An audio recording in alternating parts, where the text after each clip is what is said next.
Yahoo! Hello, hello, hello mga masters and mga ka-G! Good morning, good morning, good morning, good morning po sa inyong lahat dyan sa Pilipinas at sa buong Asian countries. At kung saan lang napalap ng ating mundo ay good morning, good noon, good afternoon, good evening at good night na po sa mga matutulog na.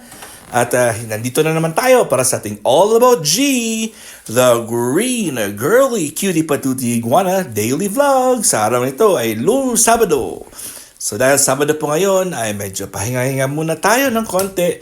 May trabaho pa ako. Pero siyempre sa iba dyan, Sabado weekend po, walang work. So we all deserve, or you guys deserve a good rest. At may cues niyo po yung inyong mga pahinga. Para po at dahil balik trabaho naman tayo pag weekdays. Sa mga kasamahan natin dyan na medyo retired na at wala namang ginagawa, ayun, you deserve it kasi ilang taon din kayo nagtrabaho at it's time to reap your harvest. Sa mga estudyante dyan, ayun, pahinga muna kayo habang wala pang klase or pag habang bakasyon pa. Kasi pag may klase na, ayun, tutok na naman kayo sa inyong mga gawain, sa inyong mga school activities. At syempre sa ating mga OFW dyan na minamahal talaga natin. Ako OFW din. So, ayun po, saludo po tayo sa isa't isa. Saludo po kami sa lahat ng mga OFWs ng ating mga living modern heroes ng ating bansang Pilipinas. Ayan, maraming salamat po sa inyong love and support. Ito po ay yun, kumakain. Sinusubuan natin ng kanyang raspberry ang ating G na medyo nagpapabebe ang ating G. Ayun niya kasi maasim-asim daw yung lasa ng raspberry mga masters. Anyways, ako po ay nandito na naman para makipagkulitan sa inyong lahat at magpapasalamat. Walang humpay na papasalamat sa inyong lahat dahil po sa ating everyday na All About G. At dahil po sa inyo ay hindi ako nagkakaproblema sa aking WH. Dahil siyempre ang ating every time na mag All About G po ako, 12 minutes or 15 minutes noon, ay nandito talaga kayo.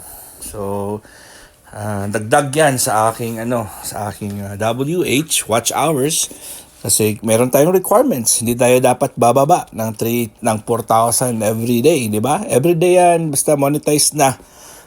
So kailangan talaga na meron tayong activities. Hindi pala every day. Yung ating monthly pala yung pag niya.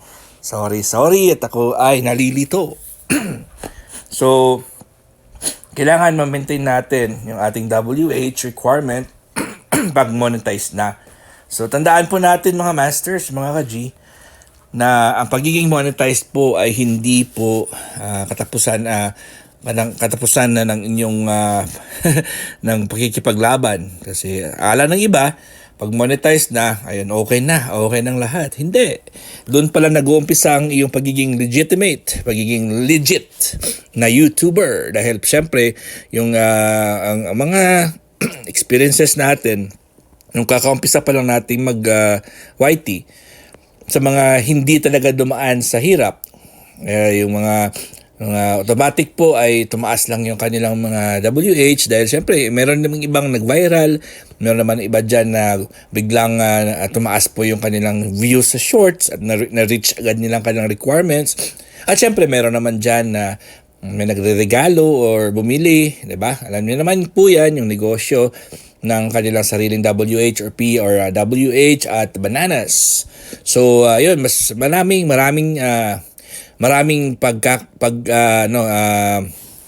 pagkakataon or merong maraming mga opportunities or options kung paano ma-monetize.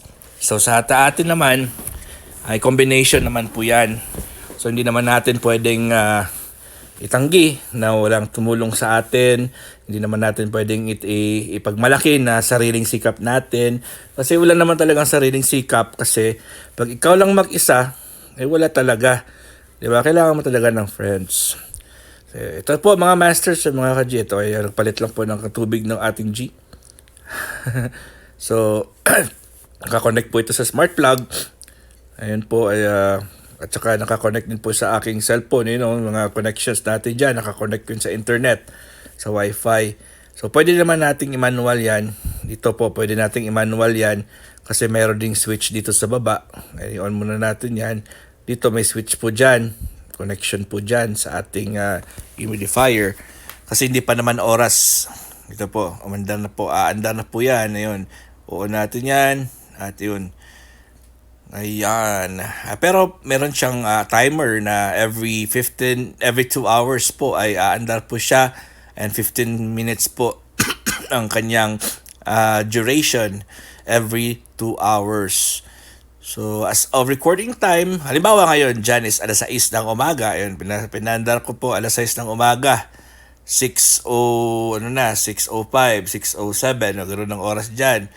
Pag after 15 minutes po ay mamamatay din po yan. Mamamatay siya ng kusa. And then after 2 hours, mga 8 o'clock, andar na naman po yan. Ayun po. And after 8:15, mamamatay siya. And then 10 o'clock, andar na naman po siya. So yun po yung ating automatic na smart plug humidifier. Pero ngayon, dahil po ay nag-refill ako at papakita ko lang naman sa inyo, meron po siyang sariling plug. Sa plug niya mismo, meron siyang sariling button na in case gusto mong gawing manual, pwedeng gawin yun. Ang problema lang kasi yung iba nating mga saksakan sa taas, hindi ko maaabot. So nagre-rely na lang talaga po ako sa kanilang smart plug. Anyway, so dito po yung ating isang anak. Ang ating anak na Texas Branded gecko. Siyempre, nilagyan natin ng Ocean Minerals yan. May tubig siya dyan sa taas. Yung Ocean Minerals ay very vital po yan, lalo na po sa ating G. At hindi lang po sa G, sa ating sa ating mismo katawan ay very vital po yan. It has 120 trace minerals per drop. So, ayun, nirecommend ko yan kahit kanino, kahit sa bata pa, newborn, at kahit sa mga elderly na po at mga senior citizen.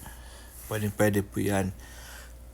So, yun po. At, ayun, si G natin ay parang nahihiya na naman siya humarap sa camera. Kaya, yun, dito lang tayo sa kanya. Manonood lang tayo kung anong gagawin niya. Ayan. So anyways, yun po ang ating katawan po natin, mga masters. Kailangan natin pangangalagaan. Talaga. So, si G, inaalagaan natin.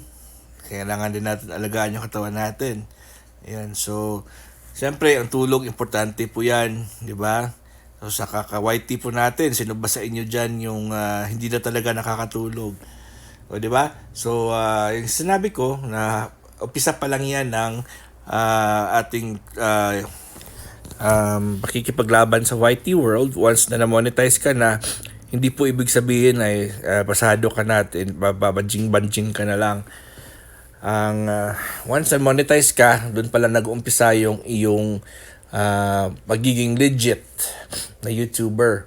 So ibig sabihin, pag legit ka, may mga requirements din para magkasahod ka. Para magkasahod ka sa YT world or kahit saan naman, di ba? Ay kahit sa ang platform, mayroong mga requirements po yan. May specific hours, may specific time, may specific number of subscribers, at syempre, mayroong specific tasks na kailangan mong gawin. Or may mga different mode of ways or different ways of earning po sila. So halimbawa, meron ka sa YouTube, pwede ka mag-earn through palipad. O diba, mga memberships. At syempre, yung WH na naiipon sa iyong show, sa iyong event, or sa iyong video on that particular video, kung magkano po, kung ilan po yung nanood. Yung time naman na nanood sila, WH, yun naman ang i-compute sa algorithm mismo ng YouTube. At automatic po ay yan ang papasok as income po sa atin. Ayun, di ba? Pero, dapat talaga, ma-maintain natin yung oras natin. So, hindi pwedeng paminsan-minsan ka na lang mag-live o paminsan-minsan ka mag-upload kasi bababa talaga yung iyong algorithms. So, importante, it's either meron kang uploads na videos as much as possible every day. Sana meron. Or pwede ka rin mag-shorts or video, mga short videos every day. Ang shorts po ay 1 minute and below lang po yan. O, diba? Another way is kung meron kang hobby our habits.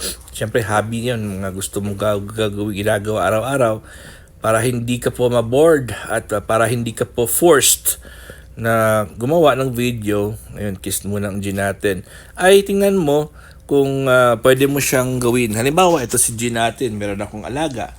O, di ba? So, para double hit na, ay nagbibideo ako every time sa umaga, every time na po nagbibigay ako ng pagkain or naglilinis sa kanya. So, ginagawa ko na po itong Premiere. So, every day, meron akong, isa noon ay 15 minutes. So, yun ay 12 minutes na lang po. So, every day, meron akong 12 minutes na video tungkol kay G. At the same time, ayun po, pagkatapos ko nito, alam ko, nagkabigay na ako ng pagkain, nakalinis na ako sa kanya, nakaspray na ako sa kanya. So, good as pwede ko siyang bayaan or hayaan after a few hours, let's say 10 hours or 5 hours, kasi babalik ako mamaya pagkatapos ng work ko. So, I'm sure na naalagaan siya. At nakunan ko pa ng video. O, di ba? At ang video na yan, ay ipi-play ko, yun, mapapanood nyo at makakatulong din sa WH ko. So yung suggestion ko po sa inyo, hanap po kayo ng isang bagay or isang routine sa buhay nyo na pwede nyo pong i-videohan at ipag-flex sa atin para mapanood din namin. Anyways, mga masters at mga ka-G, bukas po ay kita-kits tayo sa ating Premiere Marathon, sa ating Team Bahay Kulitan natin. Hanggang dito lang po tayo at hang 12 minutes lang po yung ating premiere, ang aking All About G, dahil po ay ipapasok po natin ito kung minsan sa replay sa ating Bahay Kulitan na Premiere Marathon. Ay po ang ating G at syempre your one and only Master Worm. Mahal na mahal ko po kayong lahat at hanggang dito lang po tayo and God is great. Yahoo!